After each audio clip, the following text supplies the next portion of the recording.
Welcome to another episode of the brand called You. I brought you some amazing millennials, and today I have Ankeeta and Viresh. Welcome to the show, who are with us. Ankeeta and Viresh are the founders of Rivir, a footwear fashion tech brand, and they're customizing footwear and clothes. Ankita is a chemical engineer and she has done branding and digital marketing, and Viresh is an MBA from Birmingham. So tell me a little bit about your early career before we can come to your baby Rivir. Sure. So I started my career with IBM, and that was just after my graduation. I was done with my graduation and I was still figuring out what needs to be done. So I needed some time out for that. So I did that for 1 year and then decided on to go to England to do my master's in marketing. And while I was there, I started working part-time as well, did a lot of door-to-door sales, selling gas and electric and charity. Along with that, I also did a little bit of Subways and Pizza Huts to gain that experience and understanding. From there on, I started with there was a startup that I had done earlier as well. It was called Skylogic. It was a tech startup. So I did that for a couple of years in England, did handle all the business development over there, and then came back to India to handle the operations in India. Yeah, that's when I did that for 1 year in India. Couldn't do it for long. After that, I joined a company called Fountainhead. That's a digital agency in Bombay. Did that for 1 year. Simultaneously, we were working on Rivir. Okay. That's all. And Ankita, your background before Rivir? I did my engineering and then my MBA, and then I started working. But I really liked doing something at the same time during my college days as well. Engineering was grueling, but I used to take odd jobs to illustrate a person's cafe, or I even illustrated school books, children's books. So I really liked to paint. I always took time to paint. Actually, the whole idea of this entrepreneurship and the whole idea of the fact that shoes and unique shoes could do very well actually came back from school. When I used to paint on my sister's hand-down shoes, and one of my teachers saw that I was wearing those for my extra classes, and she said that you should try this. She gave me 500 rupees and she told me, get as many shoes as you can in this and paint some prototypes. And my friends loved them, and I spent the rest of the year painting for my friends. Amazing. So I realized that there is something fantastic about this idea, but it was dormant. I continued my education, finished my MBA. During my MBA days is when I met Viresh. But after MBA as well, I took up a job. I was working with TCS in the branding division. Then I was working with Schneider Electric. After about 4 or 5 years of working in the corporates, we finally took the plunge. He was working full time for Rivir because we needed someone to help. Then we realized that it's time, and the business was doing very well, and we were cash positive by then. So that's when I quit my job, and we both are now into the business. So tell me about the brand. I mean, first tell me, how did you decide on the name? Well, that's an interesting question, I would say. I'm glad that you asked. Because when you're starting up, right, you give a lot of emphasis on the name because it has to click well with you. We also spend a lot of time on it. But then sooner we realized that, this brand is going to be our personality. It is what we are. So we thought, why not, do a amalgamation of our names. We were anyway inspired by Adidas, which is Adolf Dassler. So that's why we came up with this name. Her nickname is Rini. We took RI from there and VIR from Viresh. Wow. That's why we came with Rivir. Wow, that's amazing. And I'm hoping to see Rivir as something that get bigger than Adidas. Globally. We hope to. That's a hope. Wonderful. So, it's very nice to see shoes being included as a part of one's identity. I remember in the old days, I started working in 1979. The first thing that we were always told was, when you go for an interview, make sure your shoes are polished.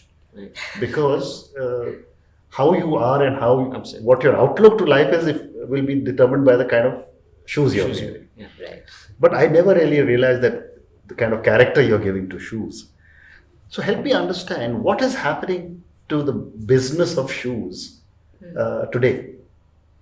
So, with respect to casual shoes, so we only deal with casual Correct. shoes. So, with respect to casual shoes, shoes have like iconic brands like, as you mentioned, Adidas, Nike. There are other brands like Converse, Vans, Keds. In fact, Keds is like a colloquial term used for canvas shoes in Correct. India. Canvas shoes have always been one of the major casual category, footwear. And these iconic brands have created a kind of personality to the product, and Correct. people relate to it. Correct. But in India, we didn't have something like that, and unique shoes and adding a twist of a person's personality on footwear was kind of absent.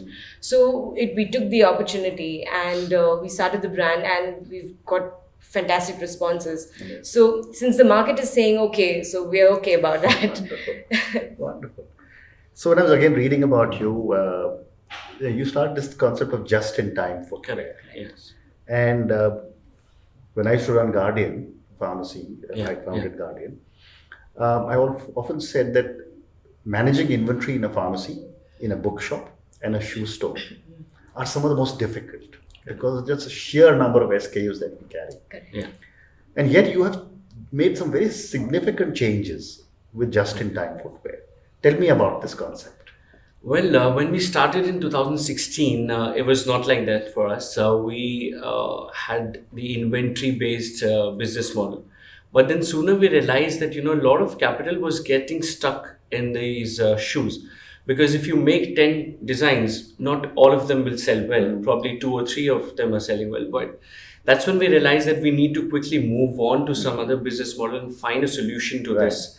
And that's when we pivoted to a just-in-time business model where we were keeping raw material semi-done, and we used to finish the shoes within 2 to 3 days and send it to the customers. Okay. And then we again realized that, again, this is not going to work for long. And now finally we've been pivoted to totally 100% just-in-time business model. We get the order online. We make the shoes in 2 days, 3 days, and we send it to the customers, and it gets delivered in a couple of days. Oh, wow. So that's how we've managed the entire thing. And what does the customer, or what is the customer able to select? The design, the sole, and everything, or is it just the design? So what all we do is we have the entire collection of 250 to 300 designs on the website. That is something that we have designed in-house. And along with that, we do offer customization to customers, as in they can select their own design, they can select the color of the sole, they can select the shape of the shoe style, anything that they want to customize. They can send it to us, and we do that for them in just like 2 to 3 days. The shoes are ready. Wow. We've categorically kept the two sides of the business together, is because most of the customers want something unique but might not be able to click on what they like. When they look at a product, that's when they're like, oh, this is me. That's when they pick it up. So, but a lot of people have very specific requirements, so they know what they want. That's when they come for customization. Very interesting. Yeah. So, over the years, I've been seeing individuals starting to wear 2 different color type shoes. Yeah. You're completely changing the paradigm. Yeah. How are your consumers reacting to such amazing designs that you're creating? We our primary audience is the millennial. Yeah. Right. We have about 410 millennial, and the median age in India is 29. And the best thing about the millennial is that they like experimenting. They have what we call put their heart in their sleeves. They like expressing themselves. They like trying something out new. And more than anything, they have the spending power because now they're earning. Yeah. It's the best of both worlds. Correct. So the customers have been very receptive. They've been very vocal about what they like. In fact, customers come to us and they purchase a product and they come back with a very constructive feedback on, hey, we really like the product. We also want these designs. And we have also been receptive on the feedback and tried to be as eclectic as possible. Okay. And so overall, it's been great. It has been a two-way communication with the customers that has helped us in creating this business model for us. Yeah. So, customization Right. is a challenge for everybody. And when you say just in time, I can choose the color of my shoe, the design on my shoe, my sole, etc., etc. That also leads to a significant amount of customer interference, if I can use the word, in your business, because everything is unique. Right. How are you handling something as vast as this? Because traditionally, it's always been, if something is doing well, try and do the same thing over and over again. What is it that you're doing that is different? As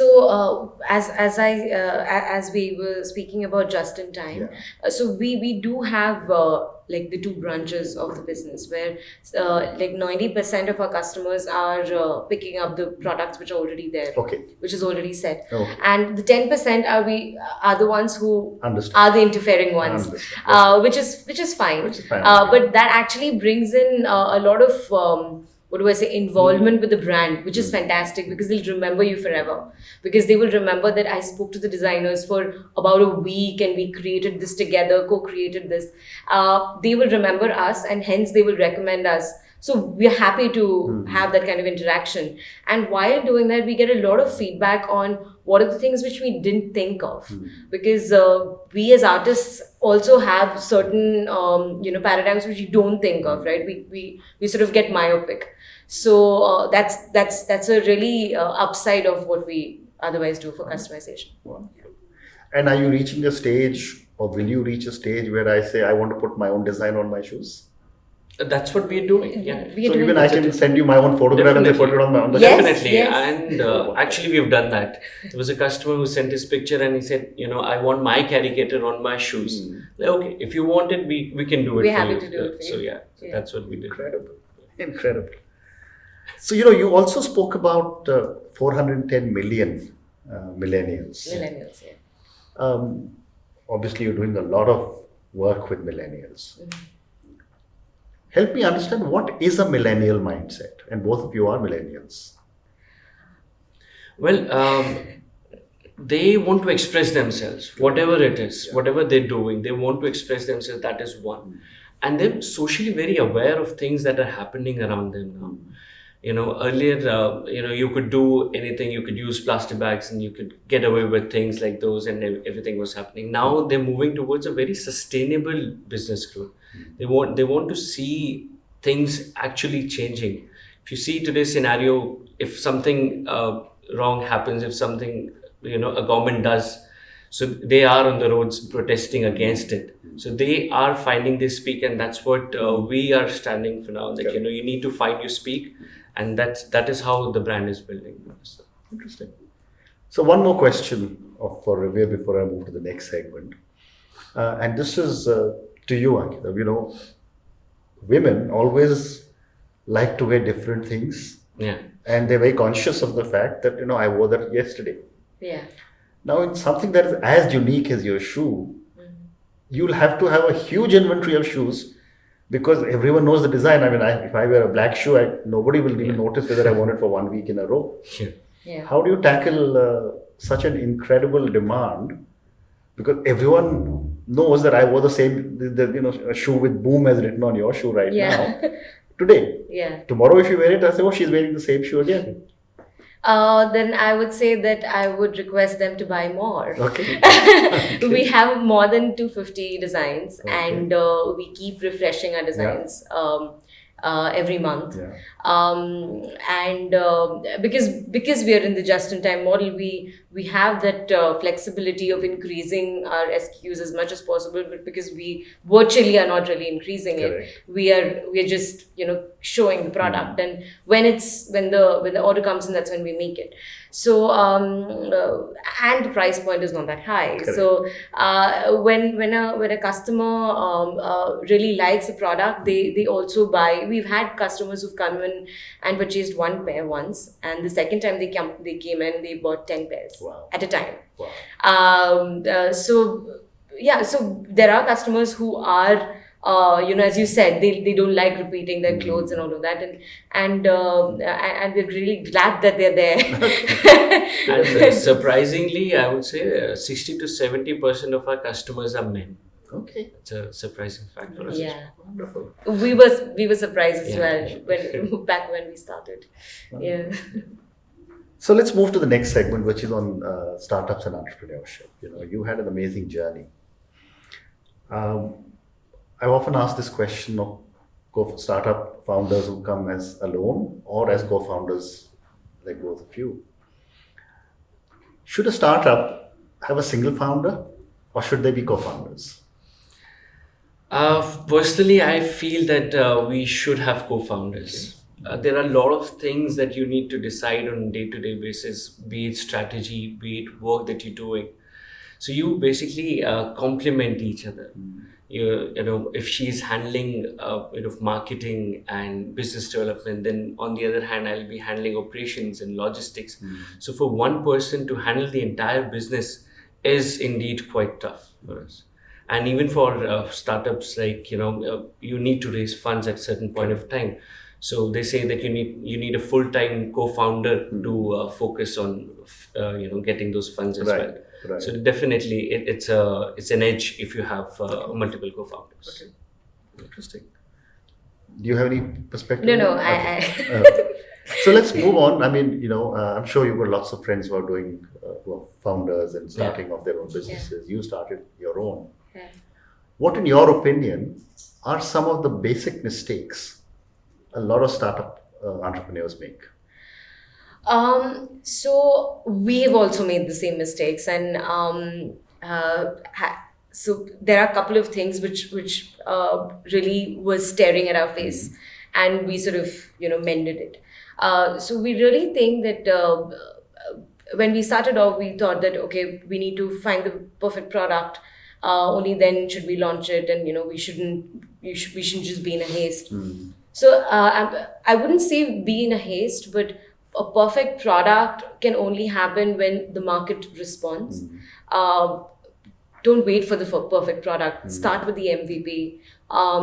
Ask for feedback, and it's an iterative process. Yeah. And there cannot be a perfect product. There will be something or the other, which is because time changes, and you need to be contemporary. Constantly innovate. If there is anything that you have created which the market has responded very well, it's equally as soon that the market's going to just throw you out. Correct. Because it's constantly changing, and that's what the best of brands are doing. So they're constantly innovating. If they're not digital, they're going digital. If they're not, otherwise, they're constantly changing their outlook. And more than anything, don't have the inertia to love what you are doing and stick to it, and hold on to that. Yeah. If that's not working, pivot. If a business model is not working, pivot. Like we had the inventory model, we had to pivot because we saw it's not working, and just be receptive to feedback and how the market is responding. Very interesting. One last question on startups. At what stage should a startup think of scaling up? Well, I don't think there's any fixed formula or time for that. It has to be a good mix of a brilliant product, a scalable business model, plus a dependable team. Okay. So you need to have that mix of these three things together, and that's when you can think of actually scaling up the business. That's what. Okay, interesting. So let me move on and ask you a few questions personally for both of you. Over the last few years and ever since you started working, and this both of you can answer, have you had any people who had a strong influence on your life? And if the answer is yes, what have you learned from them? I can't point at one person and say that he or she has taught me a lot. It's actually I, as a person, I have become what I am because of almost everyone in my life, Okay. from my parents to my friends to people even I meet maybe at the bus stop. So there's something or the other which every person does to you that you really get inspired and you make that change. I've had even like songs and movies who've actually made me think or rethink of what I feel. But the maximum impact I think has been from my parents, because they taught me to hustle and to be confident of myself. And yeah, and I've seen them work very hard and stand on their feet and raise me and my sister. And it's actually most of my inspiration comes from both of them. Wonderful. And Viresh, what about you? I think I'm gonna say the same thing. Okay. It's gonna be my parents. I've Yeah. seen them working since I was a small kid, and especially my mother. She used to travel like around 50 kilometers to teach underprivileged kids in government schools and everywhere.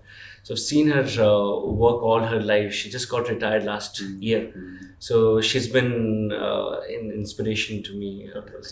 Fantastic.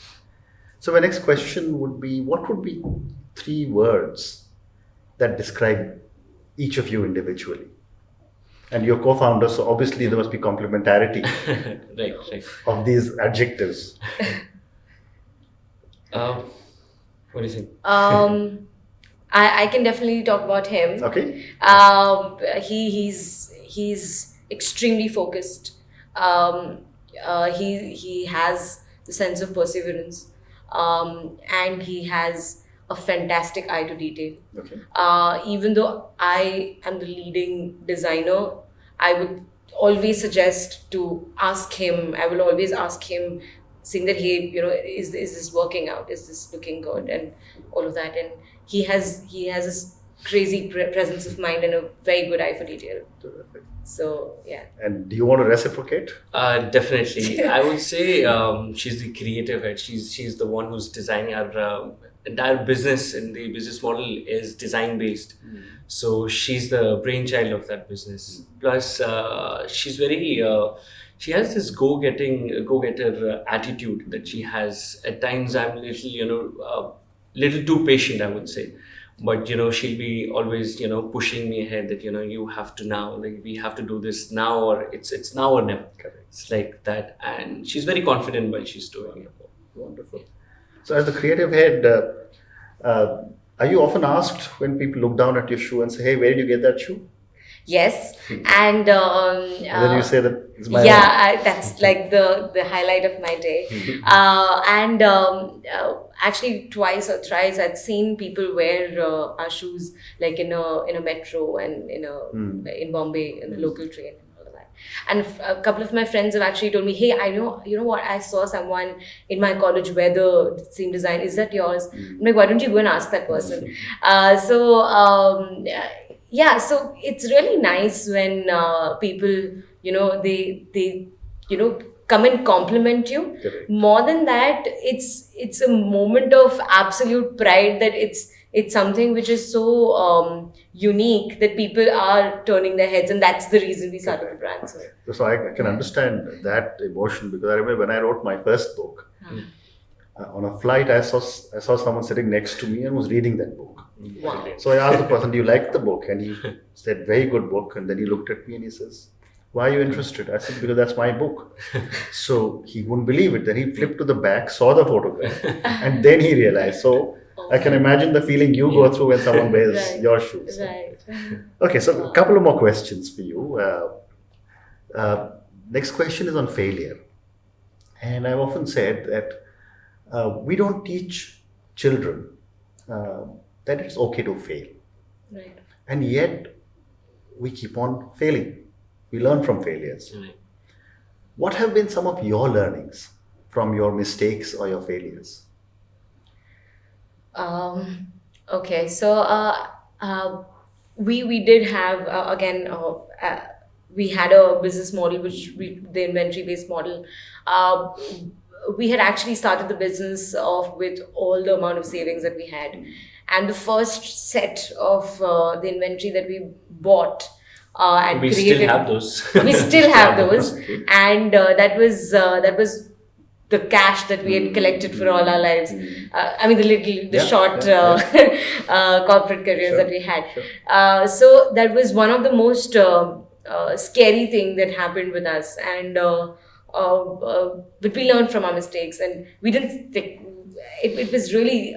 Upsetting when you do something with all your heart and all the money that you have and it doesn't work out. Correct. So that was one mistake that we made, and it made us realize that everything is transient. So if you pivot and if it works out, then do that, Correct. right? And we've made errors like our prices were wrong. We started off at a very high price. Then we pushed it down to such a low price that we were not even making any money. And then we got to a Correct. sweet spot and all that. So we were making mistakes and, getting hiccups every time we get to a point and then, mending our way. So, yeah. Wonderful. Wonderful. So my last question to both of you.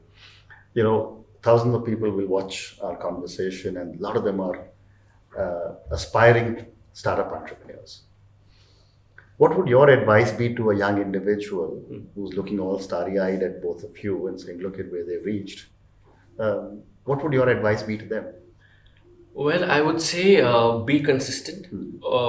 You will face a lot of hiccups and you will face a lot of dead ends in this journey. But these dead ends are basically an opportunity for you to carve your own path. So if you can carve your own path, you have your own thing going on. Don't look at others. Be consistent, and I'm sure you will say. And I'll probably add one more learning based on what I've heard from you. Right. That don't be afraid to pivot. Absolutely, absolutely. Keep Yes. innovating, keep pivoting. You need to figure that out, and you will figure that out. Wonderful. So Ankeeta and Viresh, thank you very much. Thank you It's so been a much. pleasure speaking to both of Absolutely. you. And as I said earlier, I hope to see Rivir around the world. Good luck. Definitely. Thank Thank you you so so much for Thank having you us so here. much. Thank you for listening to the Brand Called You podcast. Be sure to visit tbcy.in to join the conversation, access show notes, and discover fantastic bonus content. You can follow us on YouTube, Twitter, Facebook, and Instagram. Simply search for the Brand Called You. Thank you and see you next week.